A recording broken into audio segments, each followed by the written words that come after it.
Hello guys, today நம்ம என்ன பார்க்க போகிறோம்னா கலமா சாம்பார் எப்படி வைக்கிறதா பார்க்க போகிறோம். மறக்காமல் ட்ரை பண்ணி பாருங்கள். வாங்க வீடியோக்குள்ளே போயிடலாம்.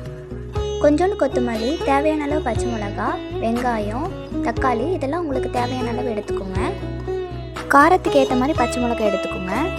வெசில் எடுத்துக்கலாம். அதில் தேவையான அளவு எண்ணெய் ஊற்றிட்டு கடுகு, கடலைப்பருப்பு, உளுந்தெல்லாம் ஆட் பண்ணிக்கலாம். நம்ம வெட்டி வச்சு இந்த வெங்காயத்தை எடுத்து ஆட் பண்ணிக்கலாம். அந்த வெங்காயம் கண்ணாடி பதம் வர வரையும் நம்ம விட்டுடலாம்.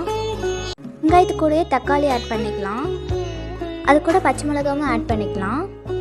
அது நல்லா ஒரு வதக்கி விட்டுலாம். அது பச்சை வாசம் போகிற வரையும் அதை அப்படியே சிம்லேயே வச்சு வதக்கிக்கலாம். தேவையான மசாலா ஆட் பண்ணிக்கலாம். மஞ்சத்தூள், தேவையான அளவு மிளகாத்தூள், உப்பெல்லாம் ஆட் பண்ணிக்கோங்க. தண்ணி ஊற்றிக்கலாம். நம்ம போட்ட எல்லா இன்க்ரீடியன்ஸும் வெந்து பச்சை வாசம் வராமல் இருக்கிறதுக்காக தண்ணி ஊற்றி நல்லா கொதிக்க வச்சுக்கலாம். இப்போ பாருங்கள், நல்லா கொதிக்குது.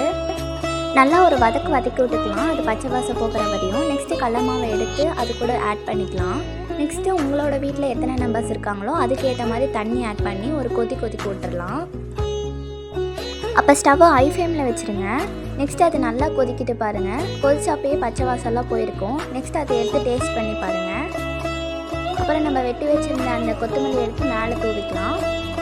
கொத்தமல்லி நல்ல வாசனையை தரும். இதுதான் அதனுடைய ஃபைனல் லுக்கு பாருங்கள்.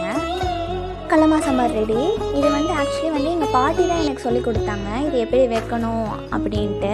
நீங்களும் ட்ரை பண்ணி பாருங்கள். இது டேஸ்ட்டு செம்மையாக இருக்கும். தோசைக்கும் இட்லிக்கும் அவ்வளோ டேஸ்ட்டாக இருக்கும். அதனால் ட்ரை பண்ணி பாருங்கள். மறக்காமல் ட்ரை பண்ணி பாருங்கள். இது செஞ்சு பார்த்துட்டு எப்படி இருந்துச்சுன்னு எனக்கு கமெண்ட் செக்ஷனில் சொல்லுங்கள். அது டேஸ்ட் எப்படி இருந்துச்சுன்னு சொல்லுங்கள். தேங்க்யூ. அது மறக்காமல் சப்ஸ்கிரைப் பண்ணி லைக் பண்ணிடுங்க.